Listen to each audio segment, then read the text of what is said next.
everyone. My name is Stephanie from Ideally Inspired Reviews on Instagram, and I'm so excited to be moderating today's panel. I would like to quickly introduce our guests, starting with Veronica Roth. Hi there. Would you like to let everyone know what your most recent book is? Yeah, so I had 2 books come out recently, but they're not new. They're whatever. I have them as visual aids. Yeah. But this is the 10-year anniversary edition of Divergent, which has a bunch of special content and a new fancy cover. And then Chosen Ones, my first book for adults, came out in paperback. So they came out on the same day. So I'm doing double duty right now. Yeah, I wrote Divergent and Carved the Mark and Chosen Ones. Those are my books. Awesome. Our next guest is Tracy Deonn, who is a debut author. Would you like to introduce yourself and your most recent work? Yes, I am here to talk mostly about Legendborn. I think that's my most recent work that came out in September of 2020. But I'm working on the series, so I know that there's lots of exciting things I could talk about leading into that. But yeah, that's what I'm here to talk about. Awesome. Our next guest is Victoria Aveyard. Hi. Would you like to quickly introduce yourself and your most recent work? Yes. So the thing that's come out most recently in like the last 3 weeks, I think time means nothing to us these days. Right. Is Realmbreaker. This came out at the beginning of May. It's the start of a brand new series. So I'm super nervous about it, but also super excited to get this baby out into the world. And then my first series was the Red Queen series. Awesome. And last but not least, Cassandra Clare. Hello. Hi there. Would you like to introduce yourself and your most recent work? I'm Cassandra Clare. My most recent book was Chain of Iron, which is the second in the Last Hours trilogy, which is set in my world of Shadowhunters during the Edwardian period in London. And it came out in March, which already feels like 9 years ago. No, legit time. Who knows?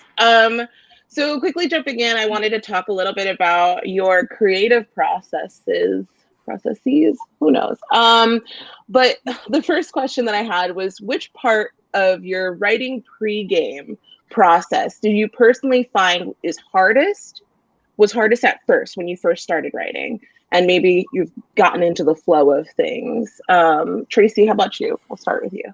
I think the pregame process for me is knowing when to stop researching. There's just a lot of, particularly when you're building a new world, a world that isn't right in front of you. I think world building gives way to these like rabbit hole research experiences where you can say to yourself, like, I just need to know a little bit more about this, and then I'll feel really confident writing about it. And that's just understanding that that's an ongoing process, that you can't actually just like sit and do all the research and then write and never go back to your research again because now you're done. Like, that's just not how it works. So that figuring that out was a lesson. How about you, Cassandra? I would agree with that, especially I'm working on my first high fantasy book. So having to create, in sort of a new world from scratch. I think you have to realize that at some point you have to stop researching and start writing, because you're not going to know what you need until you start writing. I think, you want to do some research, you want to get some basics down, but you can fill notebooks and notebooks and notebooks with notes and relevant things and things that might be cool. But until you start running your characters through the story, you're gonna know exactly what it is that you need. Sorry. No worries. Ernest. Okay, sorry. You may see a dog crash through these doors behind you. Like, oh, here. Sorry. Okay, so Veronica, how about you?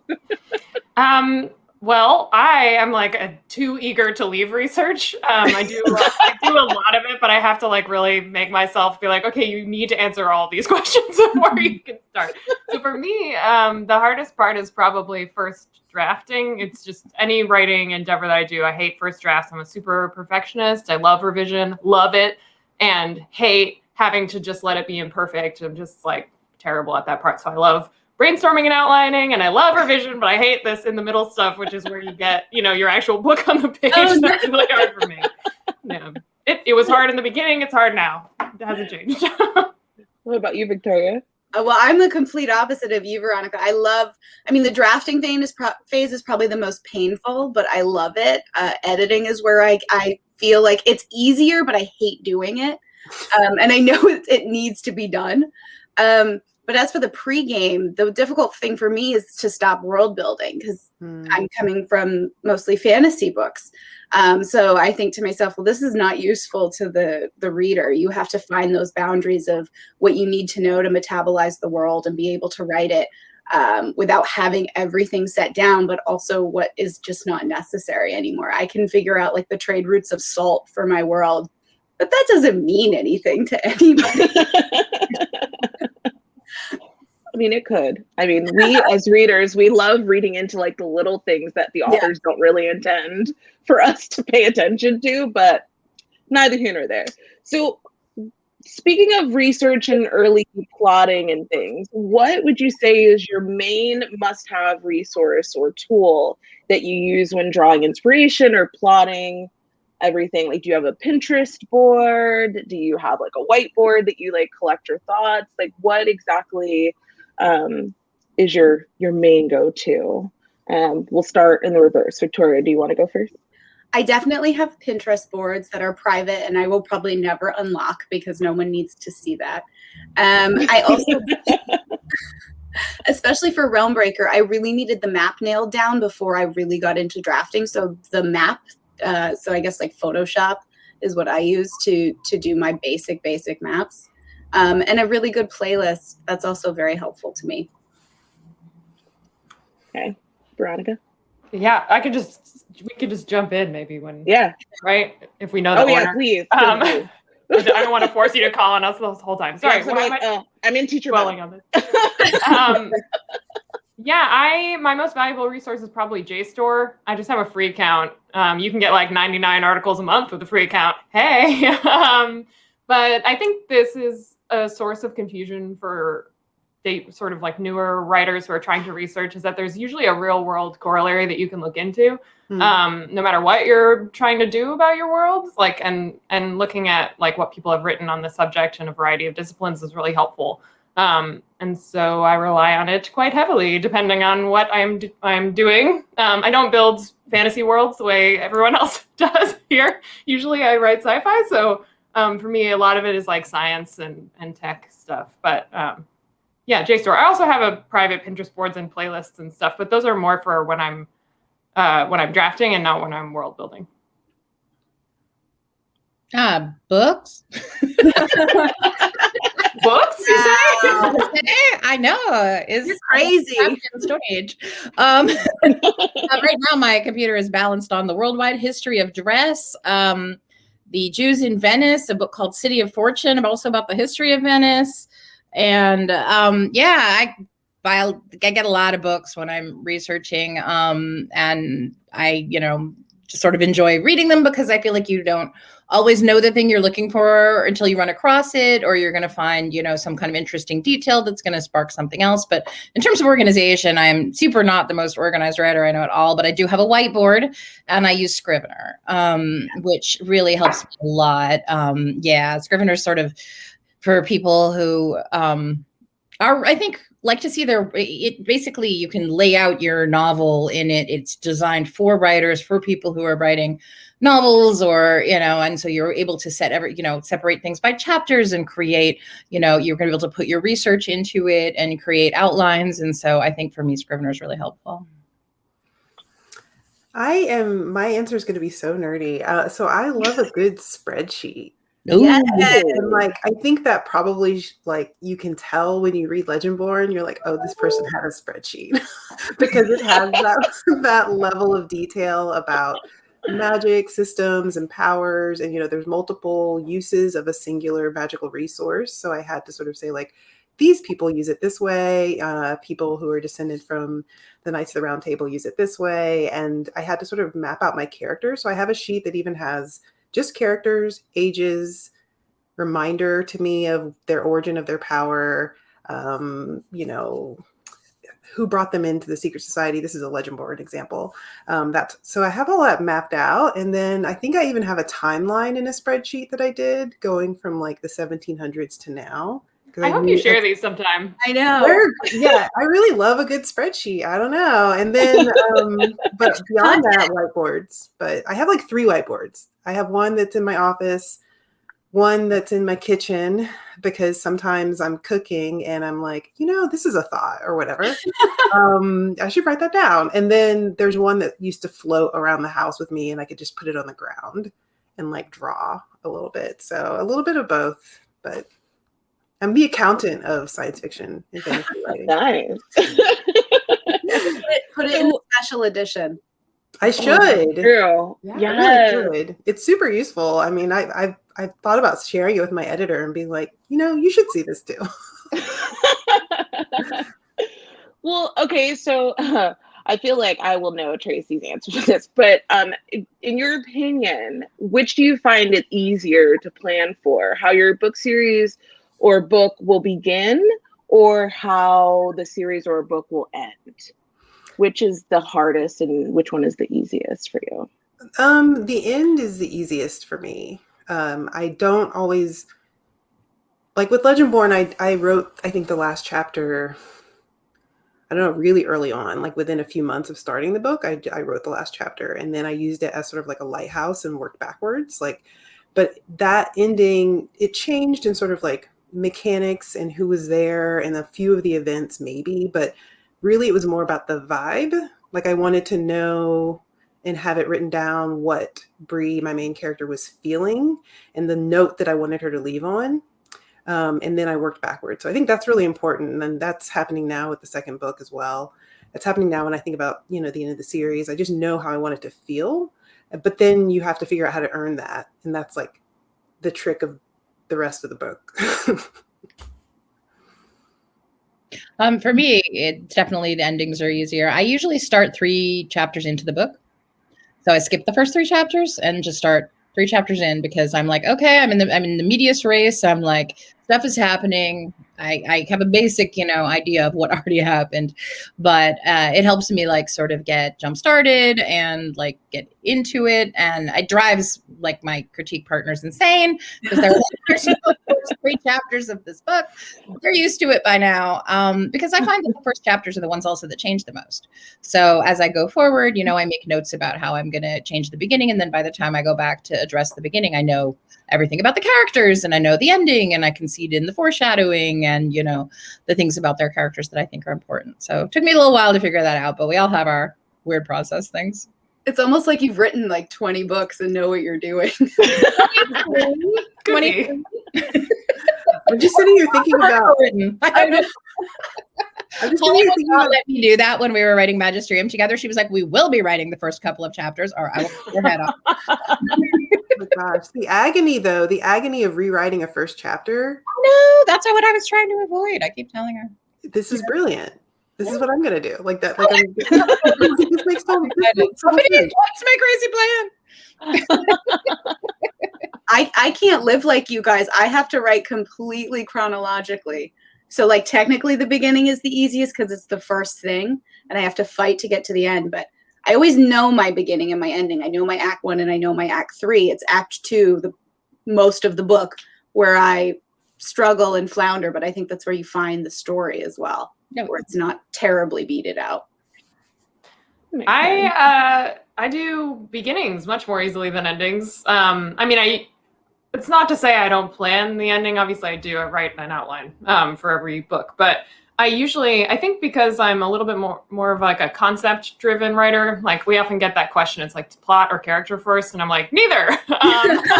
Like world concept or, like whatever technology I'm exploring or whatever kind of like political situation caught my interest. Like that's where I go first. So I think I know how to find my way into the concept.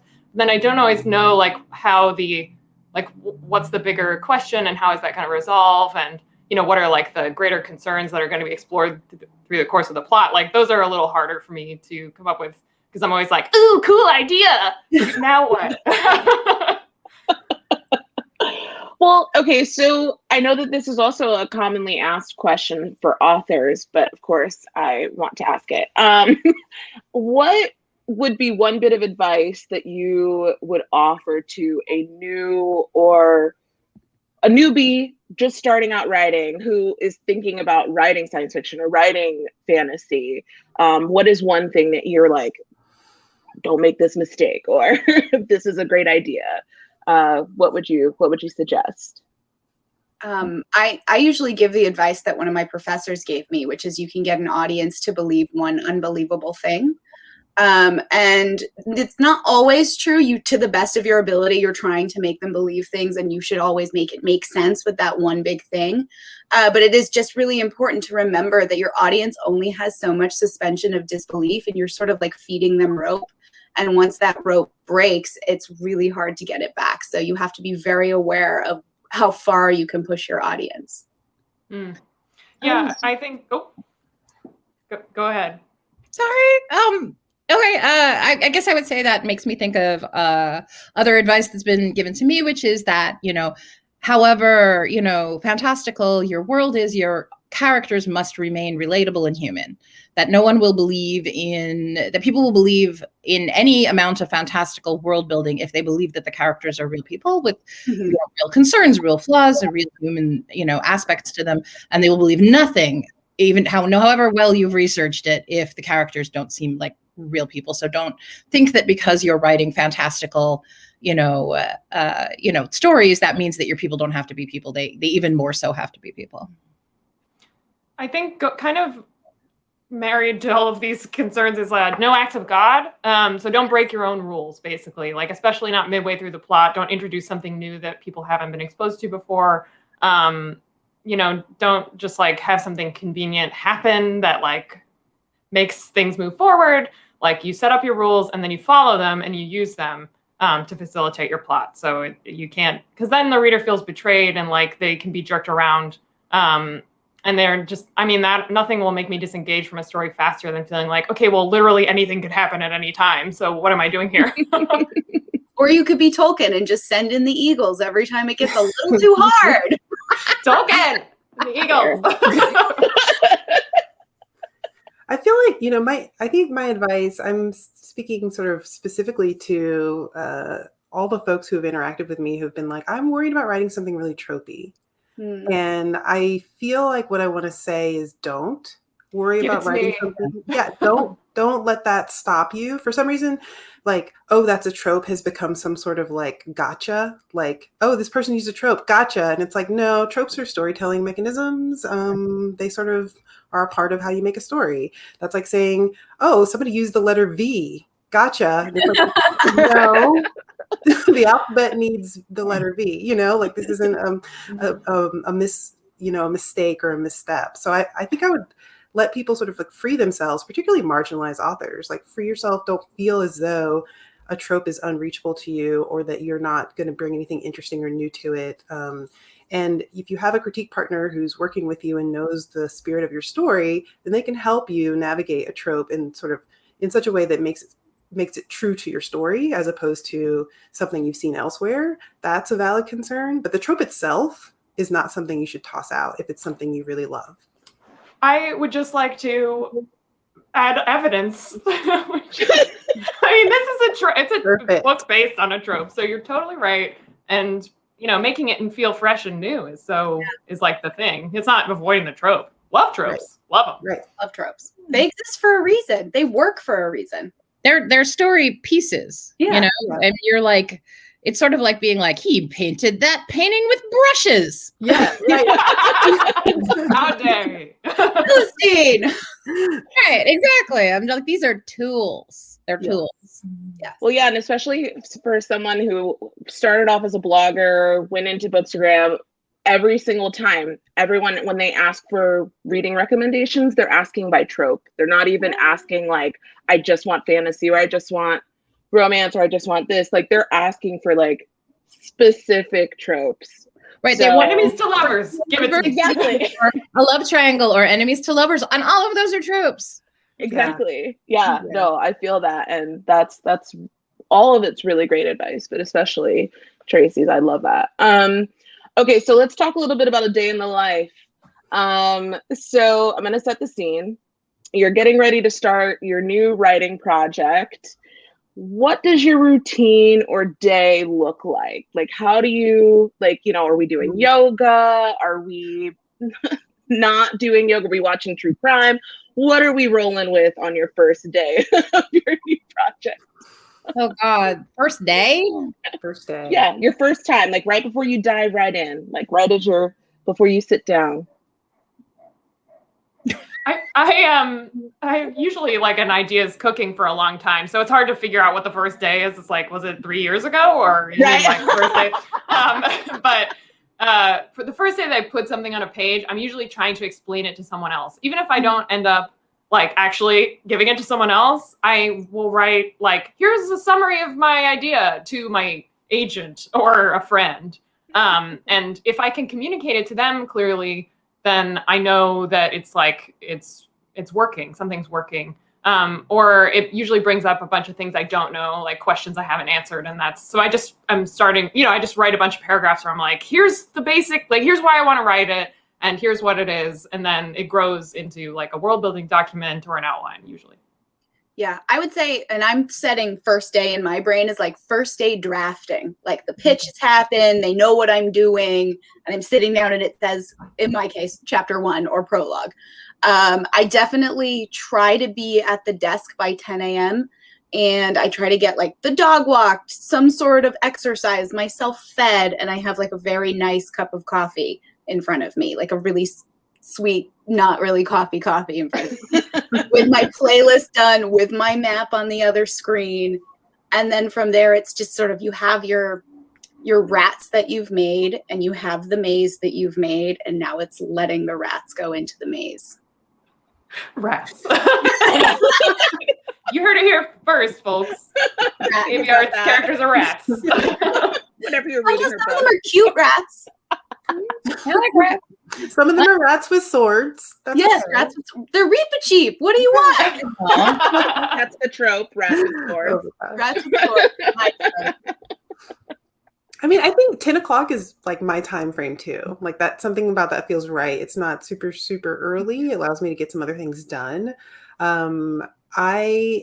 I'm really scent driven. So I have a couple of different types of incense that I burn when I'm trying to sort of really like dislodge my brain from my everyday. And I found that if I do that really regularly, then it works very quickly. It like helps my brain flip, because then I'm like, oh, this is the writing smell or whatever. And I only burn it in my office. So that's been like a trick I've used for a long time. And then music, I have like a hype playlist that I can't write to music with lyrics, but I do have a Calling Down the Muse playlist. It's like always 5 songs, because if I don't limit it, I'll just be dancing for like 2 hours and just tell myself that that's part of my process, But so I have like 5 tracks. Like one of them is Missy Elliott for sure. Yes. It's just like get like energy up. Like I can do this. This is doable. So that's like probably the beginning, the really early stages before I really have momentum. Yeah. I like that you're using science, like with the scent thing. Yeah. Scent is like, I'm going to try that. Yeah. It totally works because memory, right? Well, I'm trying to get my brain to do the work that like my like front brain can't. Like, like my like conscious mind is going to come up with all sorts of reasons why I'm not ready to write, or is this the right time, or is that the right start? But like if I can sort of trick like my hindbrain, then it helps. That is so smart, because I've always used music as a way to like, I'll play the same kind of songs if I'm trying to get into a particular kind of writing mood, depending on the scene. So, but like, I was like, oh, the scent thing, I like that. I got to try that. And also gives me an excuse to buy scented candles. But I tell the story of what I'm writing to someone else when I don't get started at 10 a.m. because I'm a lazy human being and I work really late into the night. So I tend to wake up at like late. So whenever it is that I'm sitting down to work, I will talk to either one of my critique partners, or I'll trap my husband or my assistant, and I'll be like, this is what's happening today. So, okay, yeah. Cordelia arrives in London, and she gets out of this carriage, and she meets her friend, and she meets this guy, and they go for a walk, and she fights a demon, and she says this, and she says that, and like, what do you think? You know, and then they're like, well, what's she feeling? And I'm like, okay, well, she's feeling this, and she's feeling that, and she has this thought, and this thought, and so I'll start like scribbling stuff down. And so once I'm done like telling the story of what happens, then I'm like, okay, shoot, because now I want to write it down. That's awesome. Well, now, do you guys find that you stick to the same routine, like while you're in the midst of drafting, writing, whatever, like when you're in the thick of it?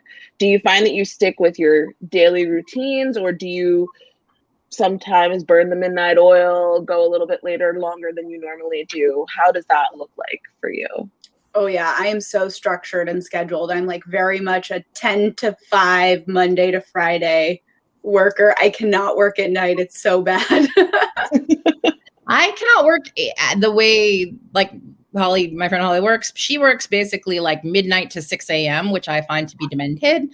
And I once did I'm not going to say who this is. I once did an event with an author, and I was like, can we, I was talking to their agent. I was like, can we talk before the event so we can just kind of go over the run of show? And he was like, well, she works from 1 a.m. to 4 a.m. So you'll have to reach out to her then. And I was like, well, we could just wing it. It's like, whoa, I don't think I can do that. Obviously, I do tend to work pretty late into the night. I work better at night than I am during the day. I'm not structured because I go by word count. So like, I'm like, okay, this is how many words I use Pacemaker. I don't know if you guys are familiar with it.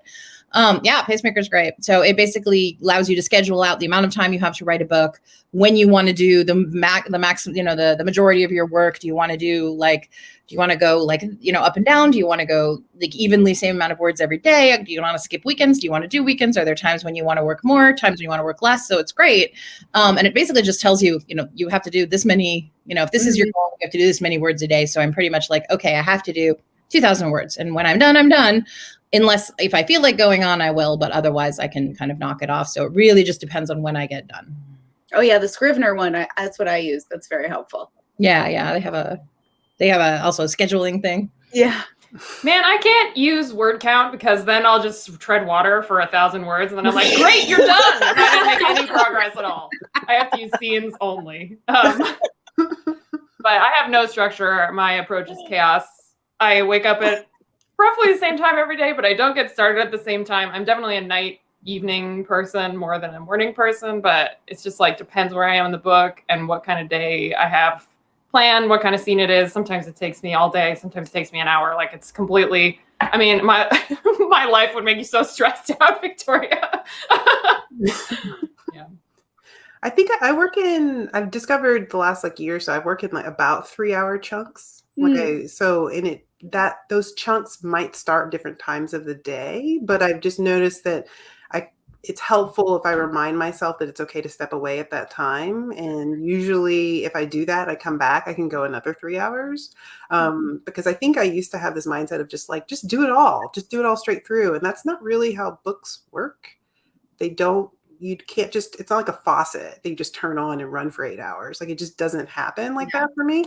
So knowing that I have that schedule, whenever I do wake up, it might be within an hour every day of a certain time, then I know okay, here's when my first phase of work will be.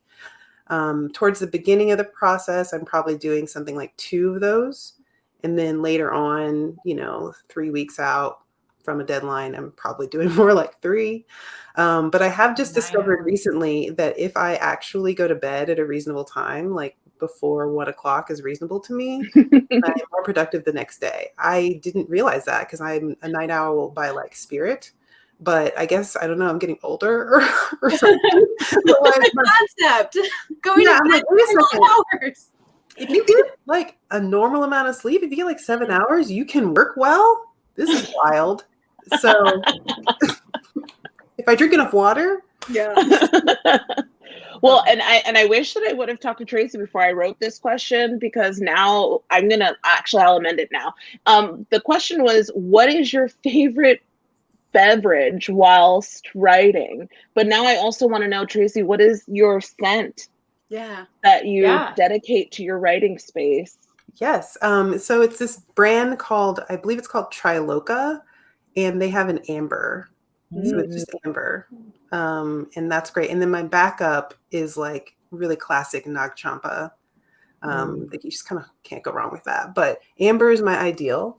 So do you want me to talk about beverage too? I like Yes, no, absolutely. Yeah. No, yes. I'm a big fan of coffee. I've just discovered in the last like big deadline that I did that I need to switch to black tea around like 4 or 5.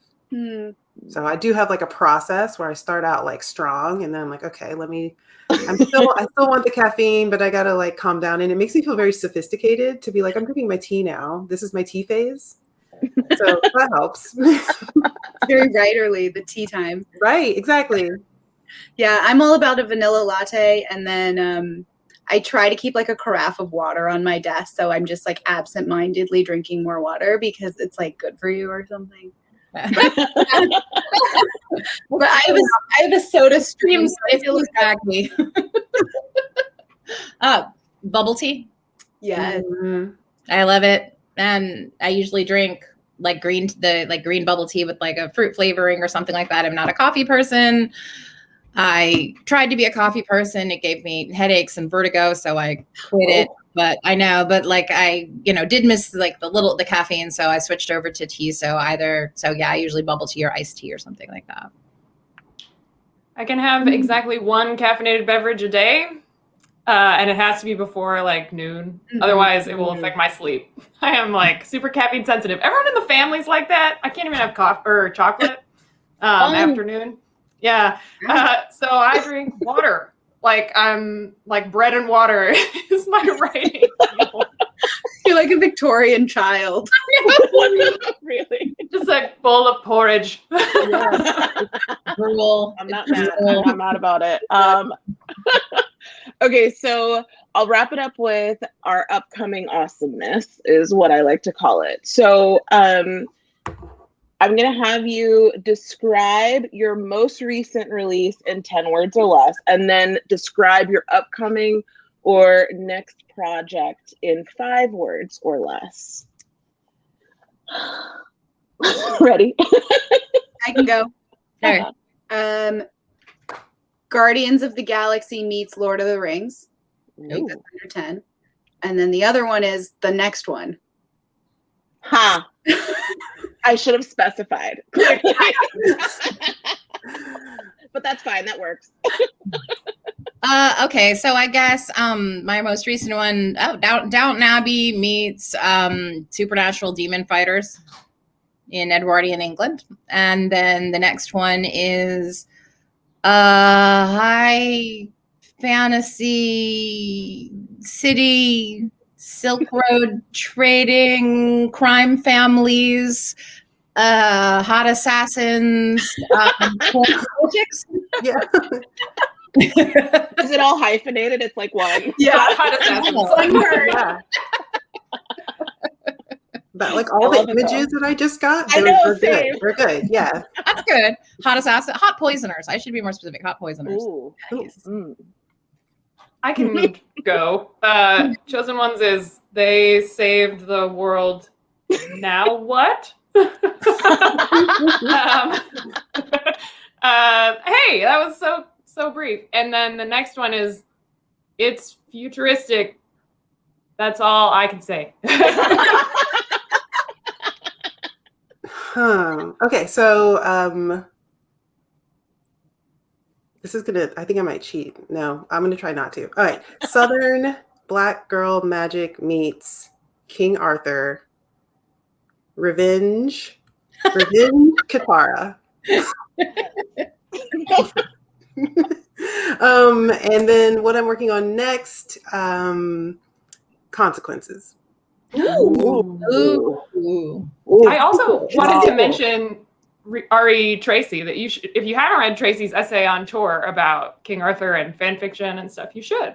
It's really good. Aww. King Arthur was my first fandom, so I should read that. I was obsessed with King Arthur when I was a kid, and I wrote like lots and lots and lots of like weird King Arthur, like smutty Oh, until my parents found them and made fun of me for a year. Oh my God. That's the heart of Arthuriana. Right. It's just like the fanfic. The essay is it. called Every King Arthur Retelling is fanfic about who gets to be legendary. Yes. Mm. Okay, I will totally read it. Amazing. It's very true. Amazing. Shout out So- to fan fiction. What is it? I was just saying, shout out to fan fiction. I feel like Oh, yeah. Especially the stuff you write when you're like really young, and then later you're like, Ooh. my father still Lately- quotes my bad King Arthur stuff at me when I see him. He's like, and then he approached her with his enormous sword, and I'm like, oh, for God's sake.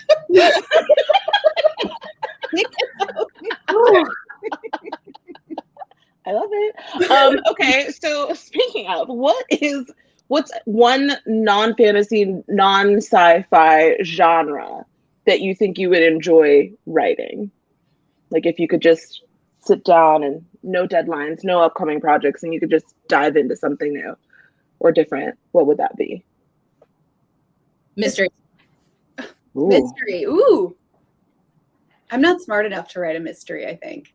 Somebody once asked Arthur Conan Doyle, like, how are you as smart as Sherlock Holmes? And he was like, I'm not. I have a lot more time and I get to set up the situation. Yeah, that's Yeah, true. that's good. Yeah. I think I would Yeah. go for historical fiction, but I'm intimidated by the amount of research that I feel like I would need to do to feel comfortable to write it. Yeah, I would do mystery probably. But I really wouldn't, guys. I'm just a sci-fi writer. Like, I'm not writing another genre. It's really hard for me to think about something outside of genre because every time I've attempted to write it, halfway through my brain is like, so when does the magic show up? So where's the magic? Is the magic here now? Like it just is like an annoying question, and so then I have to. When just does quit. something explode? Yeah. I don't understand. They're just talking. This isn't some sort of like beginning ritual to something. Right. So I would probably do a thriller. Like I could see doing a thriller of some sort, but to make it even more better, a genre thriller Yeah. With magic. with magic. Yes. That's not cheating at all. It's perfect. I would read that book. Just putting that out there. Though I'm immediately going to read your essay because I'm like, oh, that's so amazing. Okay.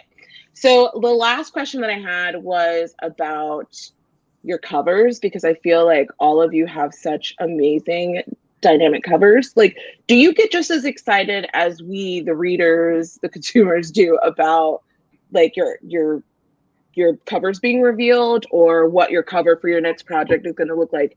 And like, are you involved at all with that process or like, talk to me about it. By excited, do you mean nauseous? Well, yeah, I That's guess. mostly how I feel. Yeah. I was thinking relief because if it comes back and it's like, oh, this is good or we can work with this, great. Relief. If it's like, oh God. But I haven't really had that experience too much. They've been really good to me in terms of just like keeping me involved with the cover process. I'm pretty involved with my cover process. I wasn't in the beginning. Like with City of Bones just landed in my box and I was like, a shirtless guy? This is your thing? But like, okay. It just seemed bizarre to me because I was like, this is a book about a girl, but it did go over well. So points for that for them. I guess they do better than me. But I mean, now I am very involved in the cover process. So like, we'll start with like sort of an image board of like things that, like how we kind of picture it tonally and what the various elements might be and like how it's going to look. So all that stuff has been really fun. And so I've done that with all of my YA books. And then with Swordcatcher, the adult book, I've seen the cover. It's kind of weird because like for me, it's existed for a long time. And I think for a lot of us, we see the cover and we're familiar with it before it gets released. Mm-hmm.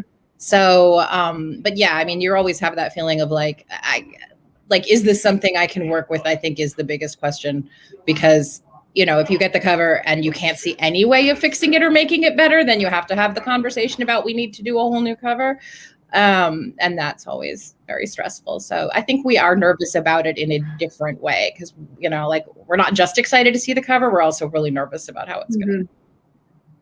Yeah, I've become increasingly more like for my debut series, divergent. Whatever. I wasn't in charge of the cover, and luckily it was just like a good experience all around, and everyone was on the same page. But increasingly, I've, as like my career has gone on, I've been more involved, and then there's lots of Pinterest board sharing and like cover comps, like other people's covers, and I'm like, here, do this.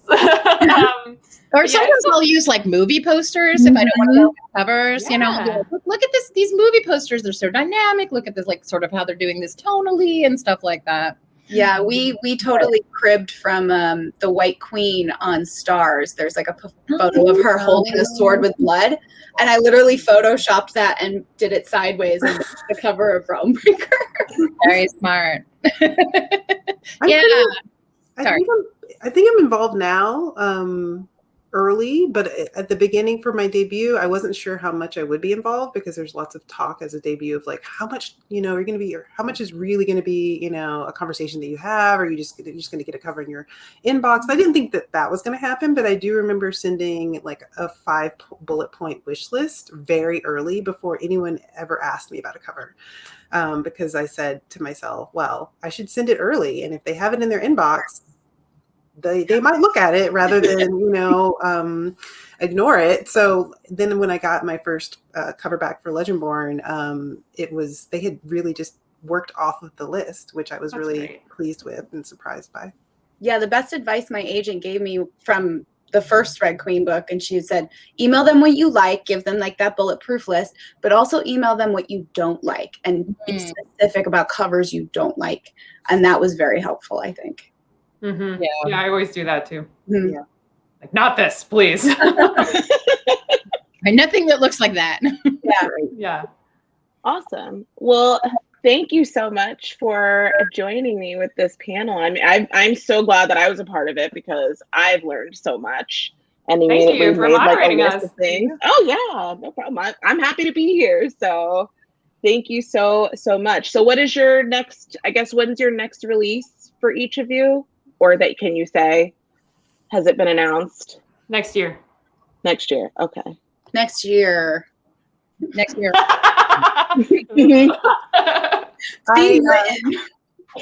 So next year, but also I have some exciting Legendborn news that I hope to get to share with you all soon. Oh, that's so exciting. I'm like, yes, you're going to tell us now. Okay. You have our emails. Very soon. Very, very soon. So, yeah. That's awesome. Exciting. Okay. Well, great. I'm going to be strangled by my. Yeah, I know.